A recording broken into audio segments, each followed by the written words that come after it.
کچھ لوگ کچھ جنتی آخرت میں فکر کریں گے۔ عام طور پر جنت میں بہت سی چیزیں نہیں ہیں۔ جنت میں پسینہ نہیں ہے، پیشاب پاخانے کی ضرورت نہیں ہوگی۔ اسی طرح جنتی کو کوئی فکر نہیں ہوگی، کسی چیز کا غم نہیں ہوگا۔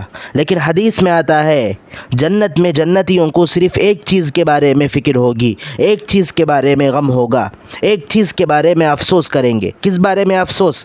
لیس یتخسر اہل الجنت الا علی ساعۃ مرت به لم یذکروا اللہ تعالی فیہا۔ اللہ کی یاد سے غافل رہنے والے اس چند منٹ سے، اس چند گھڑی کے بارے میں ان لوگوں کو فکر ہوگی۔ اس وقت 10 مرتبہ سبحان اللہ کہہ دیے ہوتے تو اچھا ہوتا، 2 رکعت نماز پڑھ لیے ہوتے تو اچھا ہوتا، 10 مرتبہ استغفار کر لیے ہوتے تو ثواب ملتا۔ اس طرح سوچ کر جنت میں اللہ کی نعمتوں سے لطف اندوز ہونے والے جنتی لوگ افسوس کریں گے اور حسرت کریں گے۔